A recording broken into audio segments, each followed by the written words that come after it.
Xush kelibsiz, Zulayho xonim. Xudolar sizni panohida asrasin. Yuzarsifni menga itoat qilishga majbur qila oldingizmi? Yo'q, xonim. Bu borada sizga itoat qilishni istamayapti. Uni itoatkor qilish qiyin emas. Lekin siz buni eplay olmayapsiz.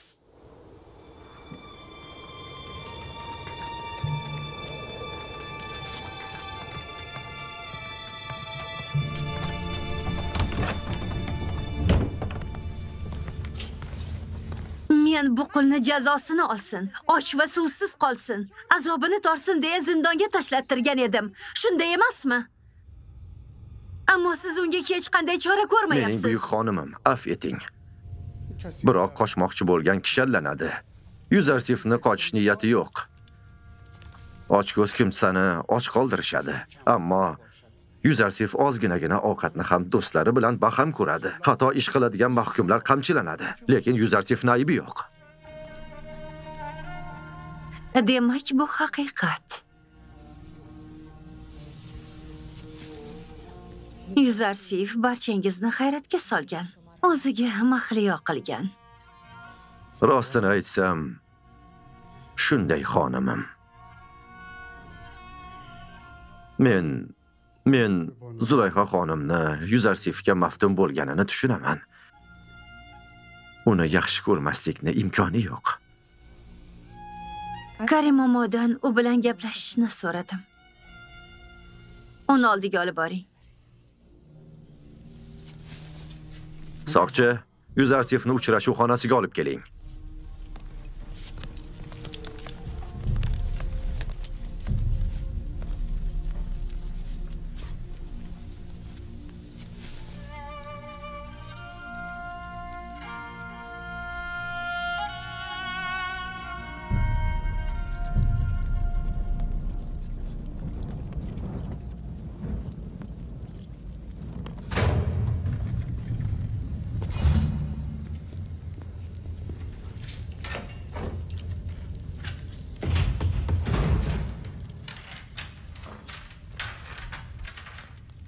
Bizni yolg'iz qoldiring.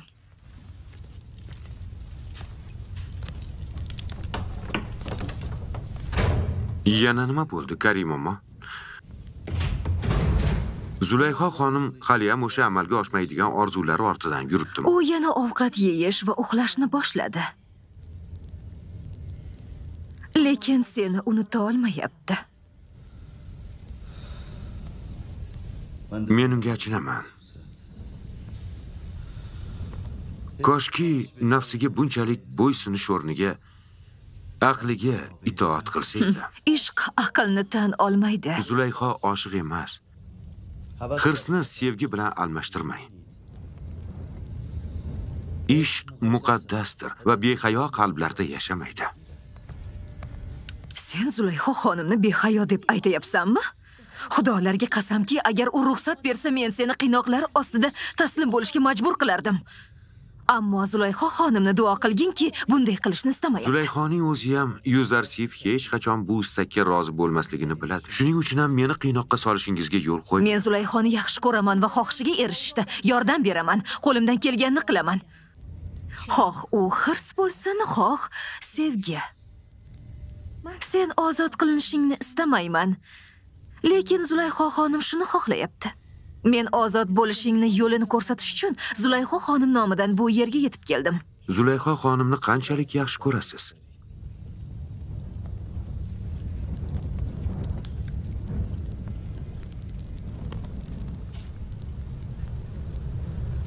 Jonimdan-da ortiq yaxshi ko'raman. Men esa yaratgan egamni butun mavjudligimdan ko'proq yaxshi ko'raman. Yagona niyatim, amallarim bilan Zulayhoni emas, balki Robbimni xushnud qilishdir. Men senga va'da beraman. Zulayhoga bo'ysunsang va istaklarini amalga oshirsang, darhol ozod qilinasan. Buni esingdan chiqarmagin. Zulayho xonimga ayting, Yuzarsif gunoh qilish hisobiga erkinlikka chiqmoqchi emas deng. U o'z jonini shaytonga sotmasligi kerak. Iffatli bo'lish va eriga sodiq qolish sizga hech nimani anglatmaydimi? Zulayhoga bo'lgan muhabbatimga qaramay, tan olishim kerakki, u odobsiz ayol. Qanday qilib buyuk Putifar borligiga qaramasdan sen kabi odamning orqasidan yuribdi? Bunga chindan ham hayratdaman.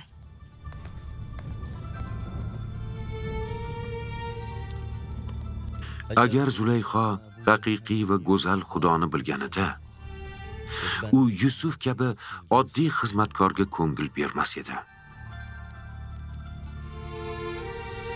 Yo Rabbim, Zulayxoni ichidagi bu qorong'i zindondan qutqar. Uning qalbini iymon nuri bilan yorit.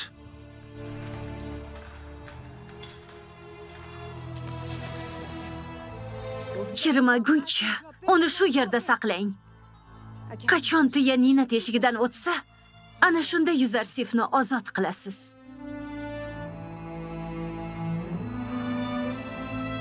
Ketamiz.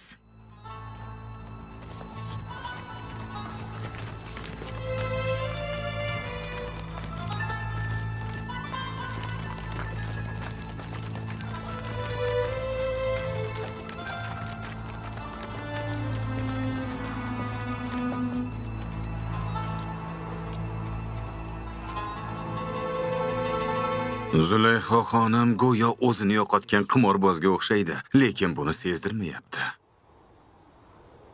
U o'zini shafqatsiz, tosh yurak qilib ko'rsatadi, lekin buni o'xshata olmaydi.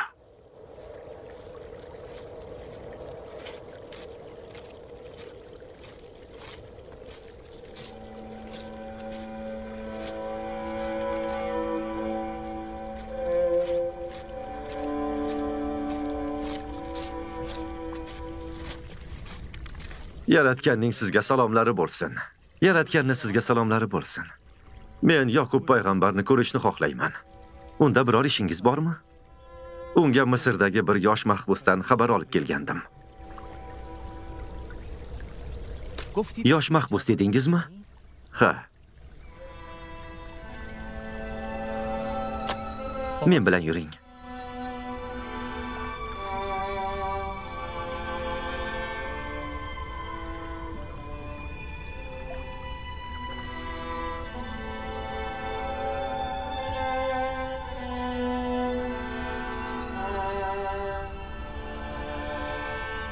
Uning ko'rinishi, bo'y-basti qanday, yoshi nechida edi? U baland bo'yli, xushsurat, yoshi 30 yoki 32 deydi. Yuzi g'oyat xushsurat edi, shunaqami? Ismi Yusufmidi? Uni ismini so'radim, lekin u aytmasligini bildirdi. Uni ko'rkamligi, uzun sochlari va soqollari orqasida ko'rinmasdi. Yusufimning chiroyi hatto devor ortidan ham ko'rinadi.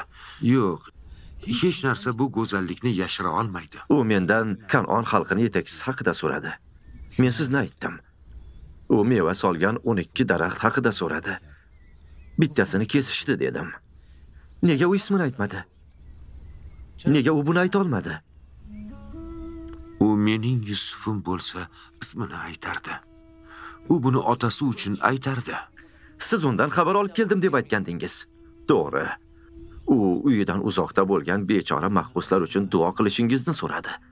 Xudoyim uni zindondan ozod qilsin.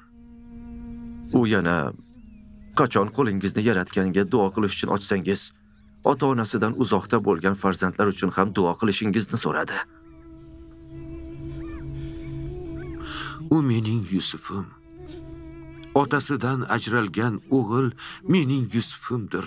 Eshitdingmi, Benyamin? Bu otasidan ayrilgan, yig'layotgan akang bo'ladi, o'g'lim. Tinchlaning ota. Yusuf Misrda nima qilishi mumkin? Buni ustiga zindonga qanday tushadi? Qolaversa, uni gaplari Yusufga ishora qilmayapti. Bu mahbus yo mening Yusufim, yo o'g'limning qayerdaligini biladi. U Xudoyimning elchisi va kesilgan tol haqida nimadir dedi. Lekin bu gapi yodimda qolmadi. Xudoyim, uni zindonning qorong'i xonasidan mehr to'la otasi bag'riga qaytar. Otasining ko'nglini uning go'zal yuzi bilan yorit. Endi menga ijozat bersangiz. Xudo siz bilan bo'lsin va sizni bu xayrli xabaringiz uchun chiroyli mukofotlasin. Umid qilamanki, bu ko'zlar mening Yusufimni ko'rgan. Umid qilaman. Xayr. Xayr.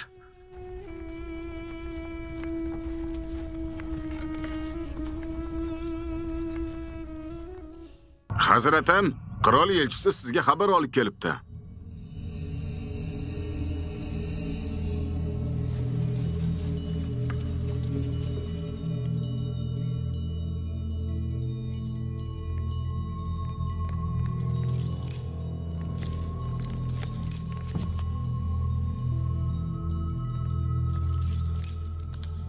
Ulug' rohib Anxmahuga salomlar bo'lsin. Misr xalqining fir'avni Amenhotep buyuk Anxmahuni saroyda o'tkaziladigan katta ziyofatga taklif qildi. Umid qilamizki, oliy ruhoniy taklifni qabul qilib, bayramga tashrif buyurib sharaf beradi.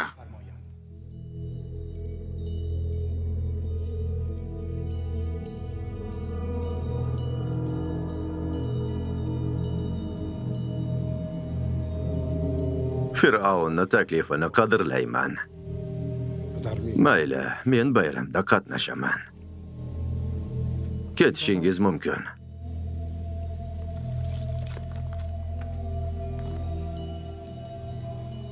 Nega qabul qildingiz? Bu fitna bo'lishi mumkin axir. Boshqa tanlovimiz yo'q. Taklifni rad etish itoatsizlikni anglatadi. Bu Amenhotepga qarshi urush olib borishni anglatadi. Boshqa tomondan, agar Apopxis Amenhotepni hayotiga suiqasd qilgan bo'lsa, bunda bizni ayblashi mumkin. Keyin bu taklifni qabul qilmasligimiz bu ayblovni tasdig'i bo'ladi. Agar bayram tuzoq bo'lsa-chi, unda nima qilamiz? Badiemon o'z askarlariga xavf tug'ilganda chora ko'rishga tayyor bo'lishni buyurishi aniq. Biz ham shaharni ba'zi zodagonlarini taklif qilamiz. Shuning uchun Amenhotep ularni huzurida bizga qarshi hech narsa qila olmaydi. Shubhasiz hech narsa qila olmaydi. Ammo uning izdoshlari shunchalik ko'pki, Amenhotep oliy ruhoniyni haqorat qilishga jur'at ham eta olmaydi. Yaxshi. Endi borib ertangi bayramga tayyorlaning.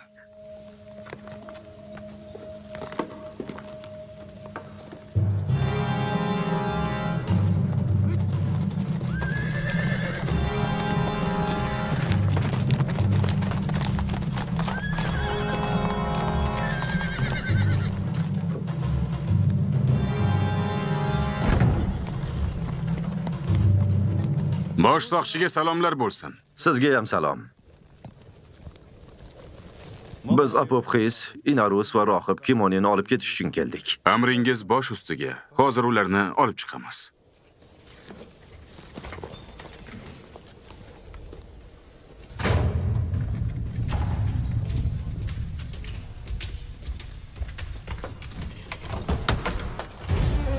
Mahbuslar Apopxis, Inarus, ketishga tayyorlaning. Tinchlaning. Tinchlaning.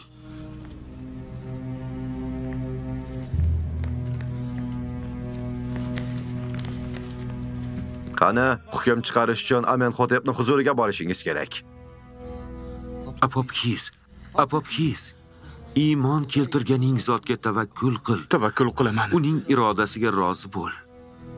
Agar tirik qolsang, yana uchrashamiz. Agar narigi dunyoga ketsang, ko'p o'tmay biz ham yoningga boramiz. Bugun 3-kun. Yuzarsifni tushni talqin qilishi doim to'g'ri chiqyapti. Bu ham to'g'ri chiqadi. To'g'ri, Apopxis. Tezroq qimirla. Bo'ldi. Mana chiqyapman.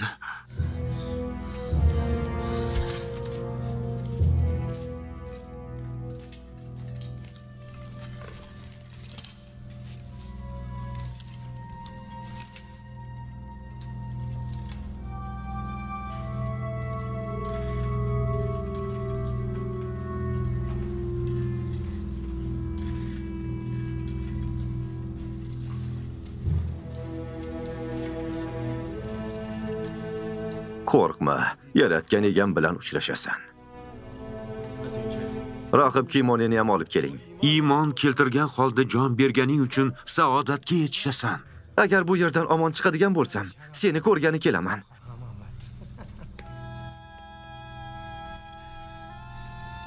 senga Mimi Sabu singari kiyim va ovqat olib kelishimni xohlaysanmi? Men uchun emas, do'stlarimga olib kel. Inarus, Xudoga ibodat qilgan, bizni ham tezroq bu zulmatdan chiqarsin. Butun qalbim bilan duo qilaman. Ay, Apopgis! Xavotirlanma, Yuzarsifning bashoratlari to'g'ri chiqadi. Hech nima bo'lmaydi senga. Men va'da beraman. Ha.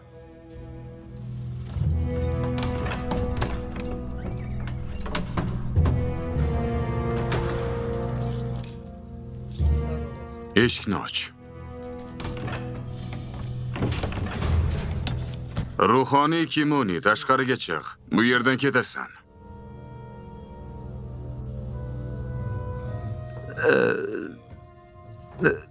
Nima uchun? Qayerga? Bilmayman. Amenhotepning odamlari seni olib ketish uchun saroydan kelishgan. Uni kishallang.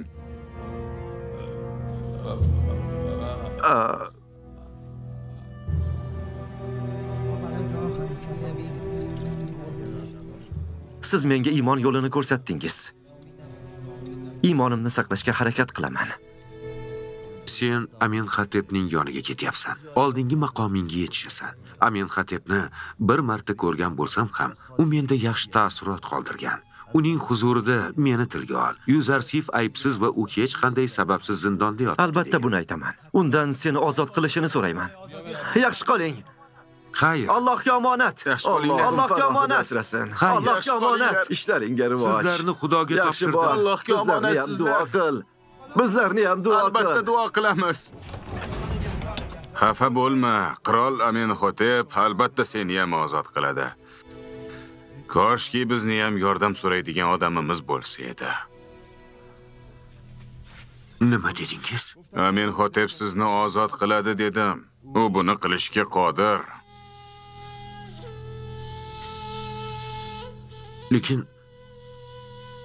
Lekin men Amenhotepdan qudratliroq zotni bilaman. Nega undan so'ramadim?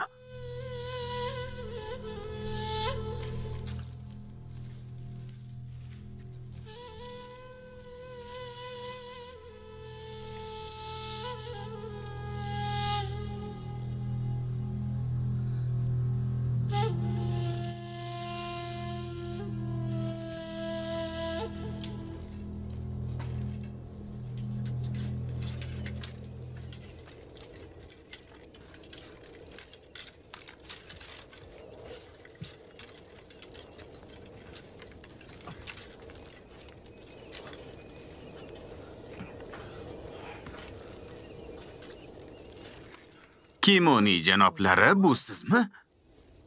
Apopgis, Inarus, bu yerda nima qilyapsiz? O'zingizni bilmaganga solmang. Ikkalamiz necha oydan buyon shu zindonda yotibmiz axir. Lekin kohillar va ibodatxona rohiblaridan hech kim bizdan xabar olgani kelmadi. Nega yoningizga kelish kerak edi? Qamalishingizni bizga qanday aloqasi bor? Siz juda yomonsiz. Axir siz tufayli qamoqdamiz-ku. Agar qo'limda kishan bo'lmaganida urib kishingni sindirardim.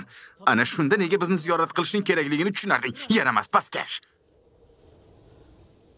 Yuzlarini yoping. Ularni hech kim tanimasligi kerak.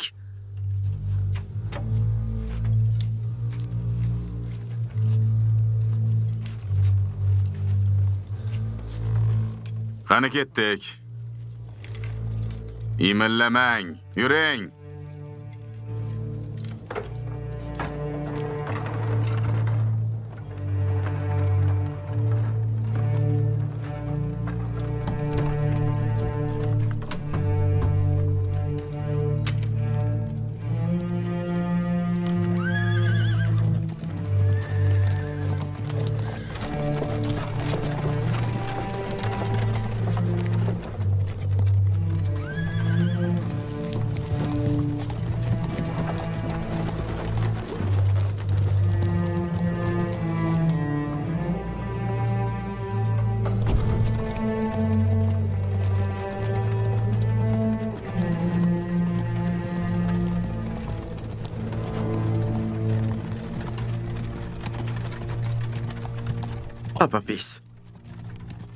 Apopgis. Ha? Ularga nimadir dedingmi? Xo'sh, gapirchi. Qiynoqlarga chiday olmadim va hammasini aytib berdim. Hammasini. Oilang, farzandlaring va qarindoshlaring hayot haqida o'ylamadingmi? Qiynoq va qamchi azobi sizga hech narsa haqida o'ylashga imkon bermaydi. Bo'lar ish bo'ldi. Bu tahdidingiz bilan endi hech nimani o'zgartirib bo'lmaydi. Hali kech emas. Hammasini inkor et. Aks holda ibodatxona buni hisobini sizdan so'raydi albatta. Tan olib bo'ldim axir. Tag'in hammani oldida tan oldim. Inkor qilishdan foyda yo'q. Aytaylik, qiynoq ostida va o'limdan juda qo'rqqan uchun tan olding. Putifar oddiy odam emas. U buni qabul qilmaydi. Boshqa yo'l yo'q. Agar sen hamma narsani inkor qilmasang, barcha oila a'zolaring va qarindoshlaringning o'limiga sabab. Og'zingizni yuming. Jim bo'ling.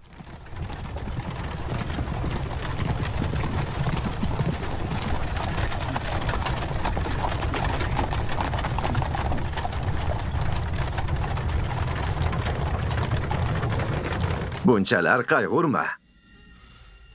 Axir xato qilmading-ku. Alloh shu yerda edi, hamma narsani ko'rdi. Lekin men Inarusdan Aminxotepni huzurida meni eslatishni so'radim. Agar Aminxotep sizni aybsizligingizni bilsa va sizni ozod qilish uchun biror narsa qilsa, bu yomonmi? Agar men boshqalarni qudratli Xudoning rahim shafqatiga umidvor qilsam, lekin o'zim boshqalarning yordamiga umid qilsam, bu katta xato emasmi? Bu e'tiborsizlikni anglatadi. Bu g'aflat. Siz faqat qirol ahvolingizni bilishini va aybsizligingiz to'g'risida xabardor bo'lishini xohladingiz. Bor gap shu. Alloh aybsizligimni bilar ekan, boshqalarga na hojat. Robbim sendan afv tilayman. Tavba qilaman, xato qildim. Men adashdim. O'zing kechir meni.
Siz odamlardan nima so'rasangiz ham, hammasi uning qo'lida.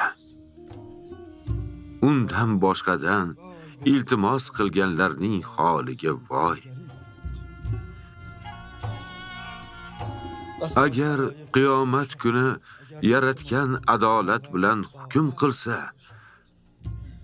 ko'p odamlar fosh qilinadi. U tarozini adolat bilan tortadigan bo'lsa, barchamiz yo'qotganlardan bo'lamiz. Agar u yuraklarga adolat bilan qarasa, ko'p sirlar oshkor bo'ladi. Agar Xudo mazlumlarga yordam bersa, ko'p hukmdorlar asir bo'ladi. Agar gunohkorlar qilmishlarining qabihligini anglasalar, ko'p ko'zlar qon yig'laydilar.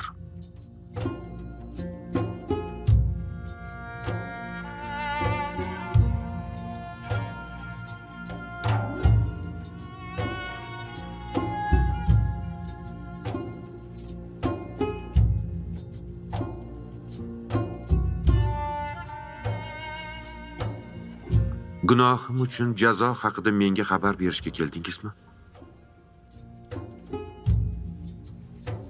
Tinchlan, Yusuf. O'zingni bunchalik xafa qilma. Men gunoh qilganimni bilaman. O'zimni aslo kechirmayman. Buni fahmlaganing Yaratganning senga bergan ulug' lutfidir. Xuddi shu cheksiz ne'matlar Yusufni uyaltirdi. Meni otam va boshqalar uchun kim aziz qildi? Ixtiyorida shon, sharaf va azob bo'lgan zot. Misr hokimi saroyida menga hashamatli hayotni kim berdi? Borlig'i tufayli insonlarga behisob ne'matlar ato qilgan zot. Meni Zulayxo va boshqa misrlik ayollarning tuzog'idan kim qutqardi? Sodiq va pok bandalarini zino, axloqsizlikdan saqlaydigan zot. Xo'sh, nega meni doim eslaydigan Robbimning huzurida boshqa birovni esladim? Yusuf bu gunoh uchun qon yig'lamasligi kerakmi? Yusuf sochlarini yulmasligi, yuzini tirnamasligi kerakmi? Men gunoh qildim. Adashdim. Men qudratli zotga tavba qilaman. Agar Yusuf o'z xatosini tushunmasa va shu tarzda tavba qilmasa, u Xudoning ishonchidan haydalgan va payg'ambarligini yo'qotgan bo'lar edi. Yusufning taqdiri 1 yil qamoqda qolishi edi. Endi esa bu muddatga yana 7 yil qo'shildi. Shunda Yusuf ham gunohini yuvishi, ham mahbuslarga haq yo'lni ko'rsatishi lozim bo'ladi. Yusuf kelajakda ko'plab izdoshlarining yordamiga muhtoj bo'ladi. Men zindon jazosini qabul qilaman. Hatto bir umr bo'lsa ham. Robbim hali ham menga mehribon ekanligi men uchun yetarli. G'oyat minnatdorman, yo Robbim. O'zingga behisob shukrlar bo'lsin.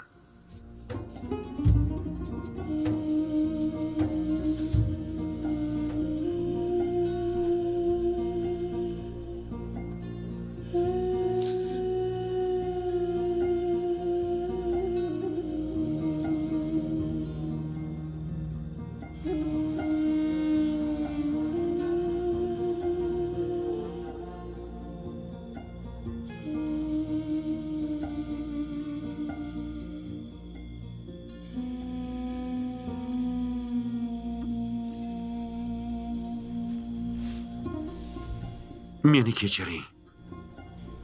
Uyqungizni bo'ldim. Yaratgan bizga ato qilgan iymon nurini bizdan olmasligi uchun mudom duoda bo'ling. Hech unutmang. Yo Robbim, yo Robbim, meni to'g'ri yo'lga yo'naltirgandan keyin ham hech qachon zulmatda qoldirma deya duo qiling.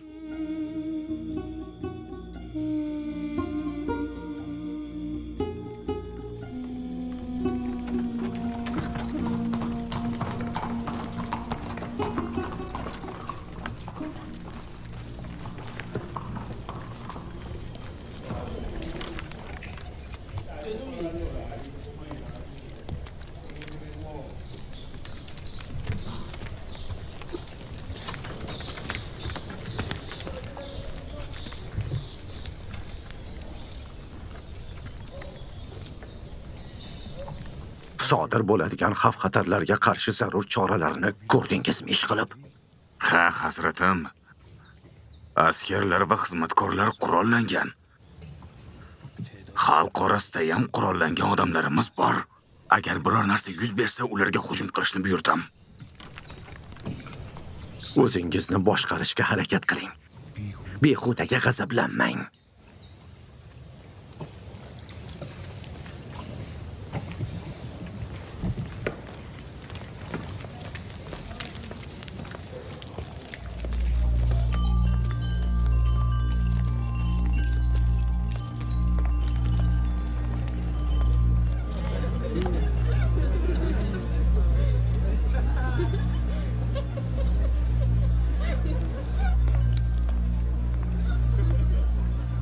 Janobi Pademon, qurollaringizni shu yerda qoldirishingiz kerak.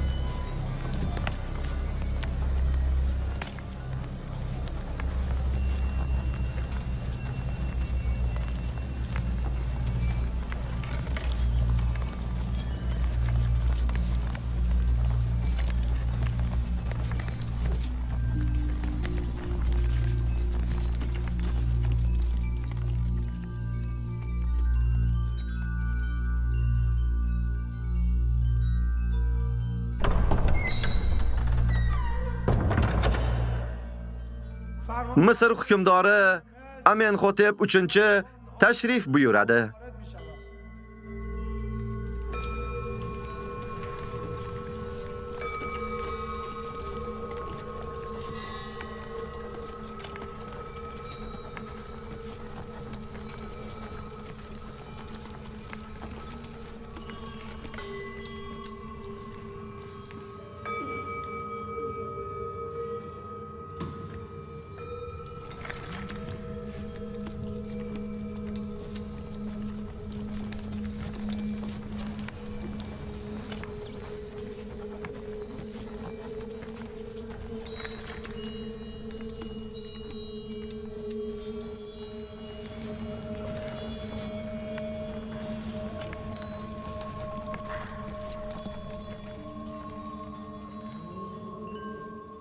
Kimlarni ko'ryapman? Janob Ankmahu hazratlari Misr xudolari ibodatxonasining ulug' rohibi. Bugungi bayramimizga xush kelibsiz. Misrning buyuk hukmdori Amenhotep 3ga salomlar bo'lsin. Siz Misrdagi ma'budlarni eng ulug'isiz. Qiziq, bosh rohib Ankmahu haqiqatdan ham bizga nisbatan aytgan bu unvonlarga ishonadimi?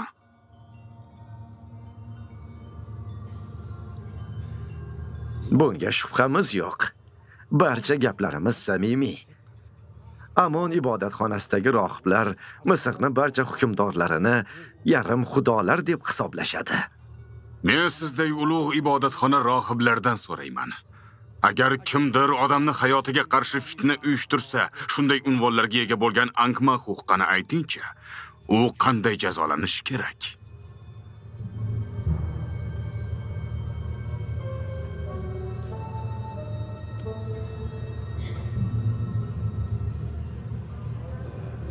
Biz bu borada shunday o'ylaymiz. Bir g'anim kimsani vasvasalari tufayli ibodatxona rohiblari haqida hukmdorimning fikrini chalg'itishga harakat qilingan. Shu bois qirol hazratlari amin bo'lishi mumkinki, g'animlarning g'iybatlari hukmdorimizga bo'lgan bizni sadoqatimizni aslo kamaytira olmaydi. Hatto janobi oliylari bizdan g'azablansalar ham.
Bugun Misrning zodagonlari va oliyjanob xalqi huzurida asosiy qahramonlari bosh rohib Anxmaxu, Padiamon, Apofis va Inarus ishtirokida osha ko'rsatiladi. Xo'sh, ulug' rohib Anxmaxu hazratlari, ularni bilasizmi? Ha, agar adashmasam, ular hukmdorim Amenhotepni ichimlik va taomi uchun javobgar xodimlardir. Ularning ibodatxona bilan aloqasini tan olasizmi? Yoki ulardan hamma narsani oshkor qilishlarini so'rashim kerakmi?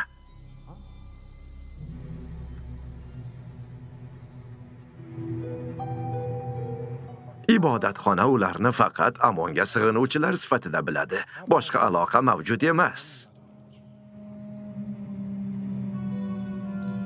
Xo'sh, Apofis. Sen ibodatxona va bosh rohib Anxmaxu bilan o'rtangizdagi aloqani inkor qilasanmi? Putifar janoblari qanday aloqa haqida gapirayotganini bilmayman. Anxmaxu bergan pul evaziga Amenhotep hayotiga suiqasd qilishga urinishni nazarda tutyapman.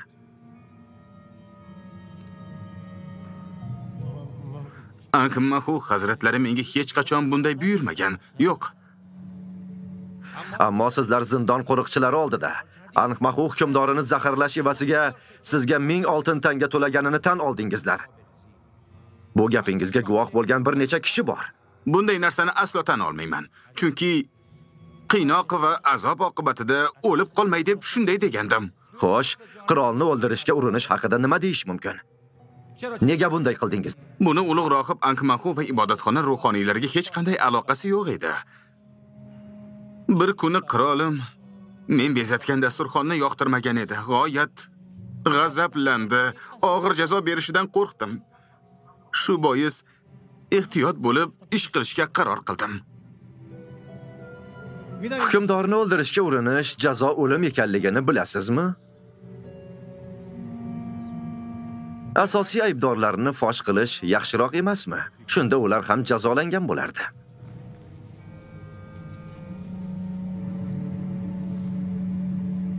Putifar janob oliylari, nega siz ibodatxona ruhoniylarini bu suiqasdga sherik sifatida ko'ryapsiz? U hammani oldida ibodatxonaga aloqadorligini rad etdi. Siz yana nimani isbotlamoqchi bo'lyapsiz?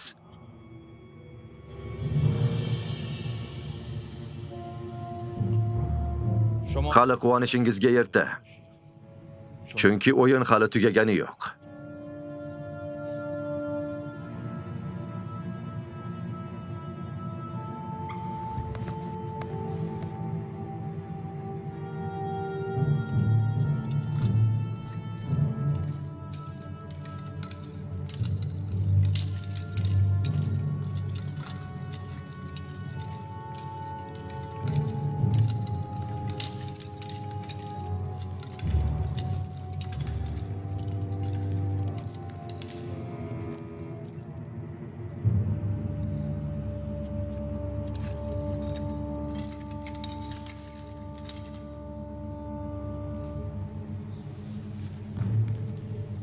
Xo'sh, ruhoniy Kimoni, Zavira zindoniga nima uchun bording?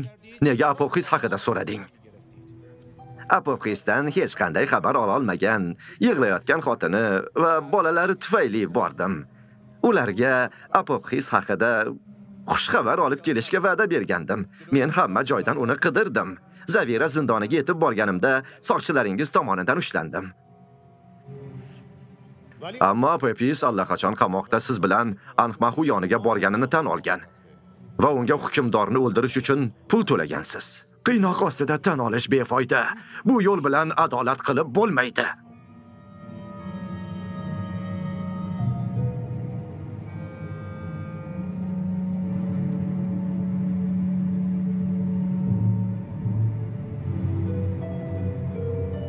Demak, sening Apofis va Inarus bilan hech qanday aloqang yo'q. Bizga qarshi uyushtirilgan suiqasdda umuman seni qo'ling yo'q, ha? Yo'q, hazrat oliylari. Bizni umuman aloqamiz yo'q. Xo'sh, Apofis, Seni Kimoni va bosh rohibga umuman aloqang yo'q, shundaymi? Shunday, hukmdorim. Ularga umuman aloqam yo'q meni. Ulardan bunday buyruq olmaganman. Menga suiqasd uyushtirish rejasini faqat Inarus bilan birga tayyorlagansan. Yo'q, unday emas, hukmdorim. Bu voqealardan umuman bexabar edim. Gapi rost, hazrat oliylari. Uni bu voqeaga umuman aloqasi yo'q. Rejani o'zim tuzdim, o'zim. Undan menga yordam berishini so'radim xolos, lekin ko'nmadi. Keyin sizga xabar berdi.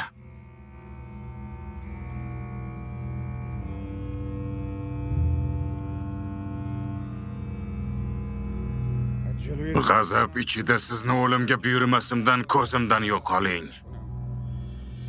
Ularning aybini tan olgani seni asrab qoldi. Yana bir marta fitna uyushtiradigan bo'lsangiz, hatto Amon ham seni qutqara olmaydi. Yo'qol dedim.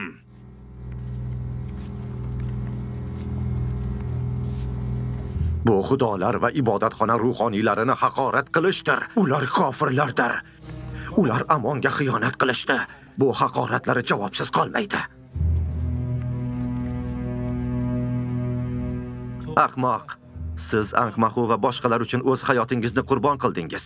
Agar haqiqatni aytganingizda, hozir najot topgan bo'lardingiz. Men oilam va qarindoshlarim uchun hayotimni qurbon qildim.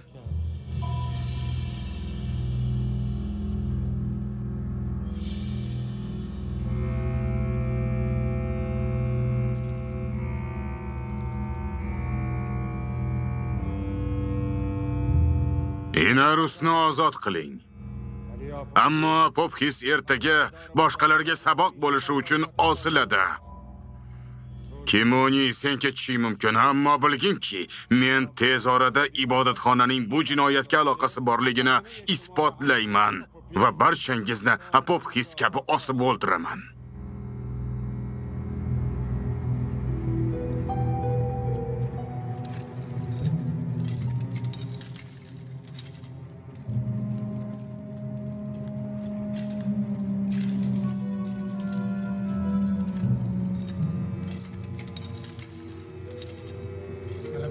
Ketdik.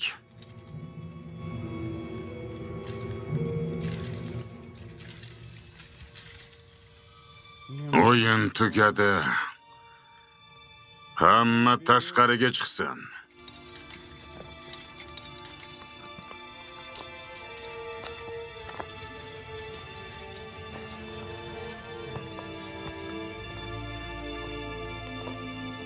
Tashqariga! O'yin Amenhotepning mag'lubiyati va ruhoniylarning g'alabasi bilan yakunlandi. Hamma tashqariga chiqsin.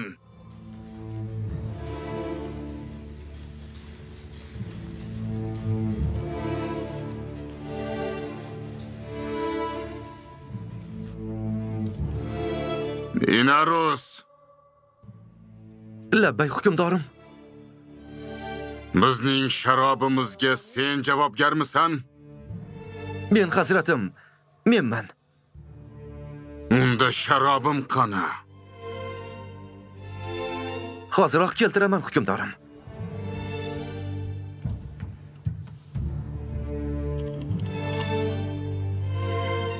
Bugungi mojaro seni aybing edi, Putifar janob oliylari. Bizning ehtiyotkor va aqlli hokimimiz shunday aniq jinoyatni isbotlay olmadi.